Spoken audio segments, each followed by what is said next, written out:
You have the divine right to abundance. And if anything less than a millionaire, you haven't really had your fair share. In 1926, George Carlson wrote a book called The Richest Man in Babylon, one of the great success classics of all time.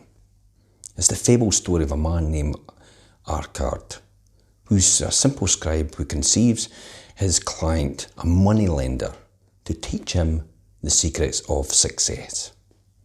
The first principle of money lending, teaches Arcard, is the part you must earn.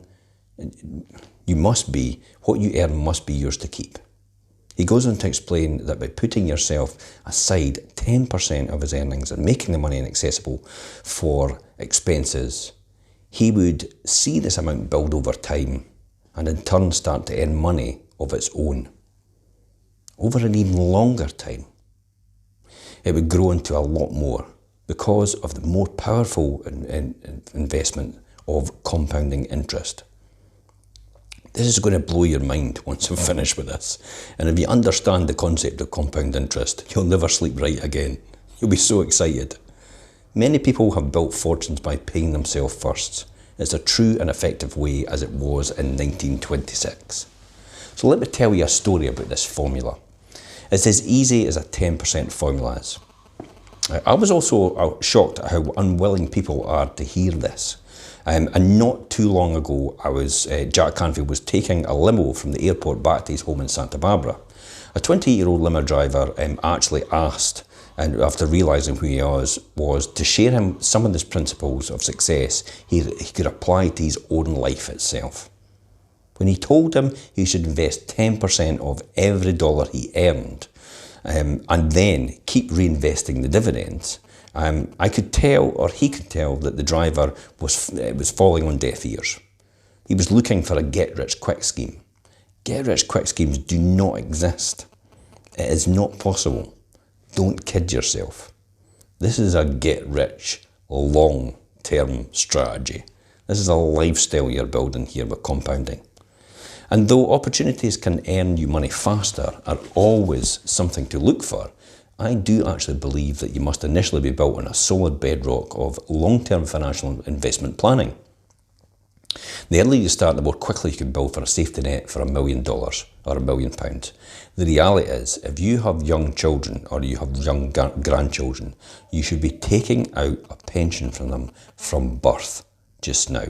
It is entirely legal. People keep thinking it's wrong. You've got to work before you get a pension. It's not. You can take a pension out now, and the government contributes the lower tax rate banding back to every contribution you put into that pension, and that compounds over a period of time. But let me explain more where that could end up and how much money that can make overall.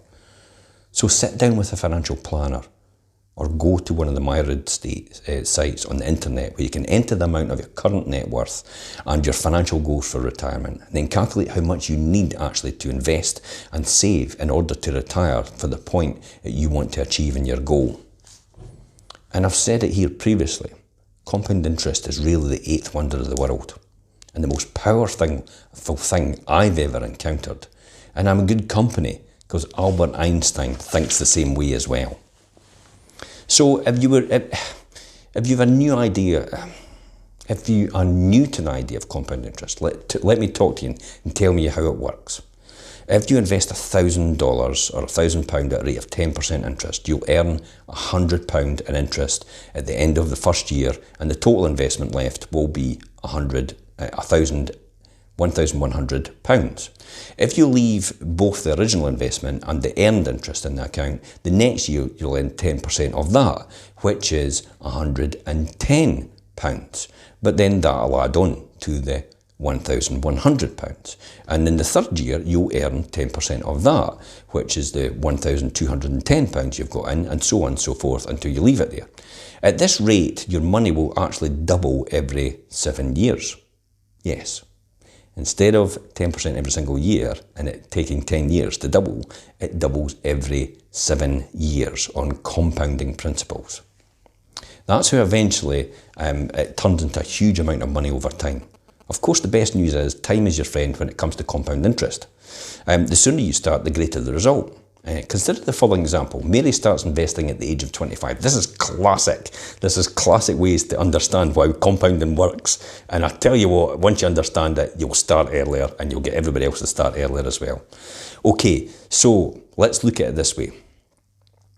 Mary starts investing at the age of 25 and stops when she reaches 35. So Mary's only invested for 10 years.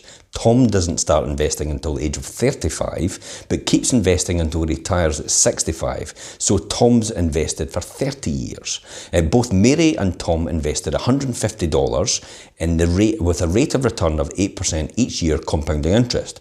But look at the surprising results when they both retire at ages 65.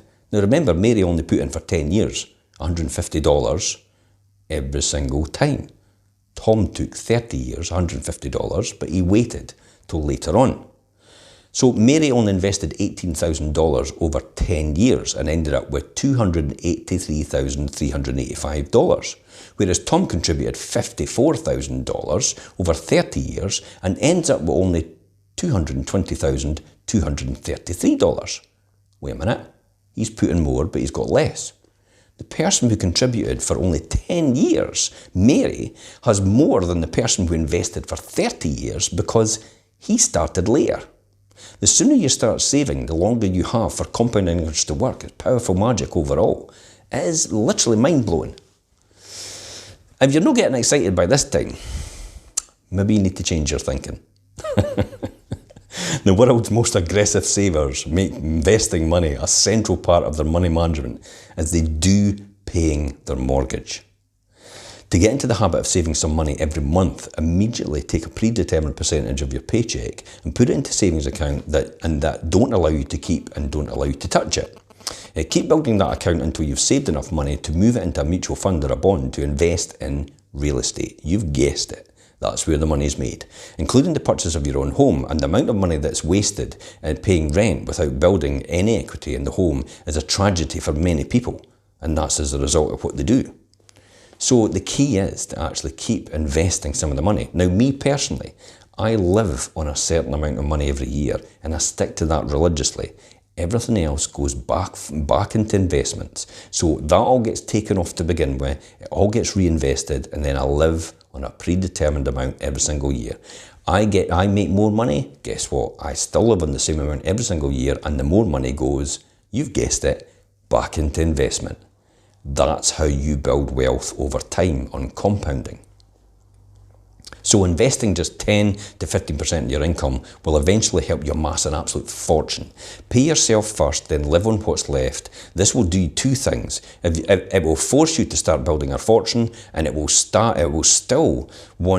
though you still want to buy more or do more, it will force you to find ways to earn more money to actually do that because you're disciplined to live on a certain amount of money. So if you want to do something outside of that normal day-to-day living, then you have to earn more money to get it because your savings is still going into that fund which you've put away to compound wealth over a long period of time. So never dip into your savings to fund your bigger lifestyle. You want your investments to grow to the point where you could live off the interest if necessary. Then, only then, will you truly be financially independent. I tell you what, it is a wonderful feeling to get up every single day and realise, I don't need to do this shit. But I love it, and I love doing this. So Dr. John Dimitri is a chiropractor who now conducts seminars for other chiropractors on how to grow themselves personally and in their practices financially. He's one of the wealthiest and most abundant people at Jack Canfield's nodes in spirit, friends, adventure, as well as in money. And John told Jack, when I first got into the practice years ago, I paid everybody first and took whatever was left over. I didn't know any better. Then I noticed the people who had been working for me less than 6 months were all getting paid on time. I realised that their pay was fixed and mine was variable. This was kind of crazy. The most important person is me. And I was the one under stress. While the others had all the stability in the process, I decided to turn that around and pay myself first. I paid my taxes second, my lifestyle budget third, and my bills fourth. I arranged for automatic withdrawals, and they've completely changed my financial situation. I don't waver. If bills pile up and the money doesn't come in, I don't stop with the withdrawals. My staff is forced to find ways to book more seminars and collect more money as a result. Under the old system, if they didn't book or collect, it was on my back to do it. But now it's the other way around. If you want to get paid, then you'll figure out the ways to make more money as a result. So let me talk about the 50-50 law and finalisation here. Another rule John suggests is that you never spend more than you save. John always puts 50% of every dollar he earns into savings. That's a huge amount of money.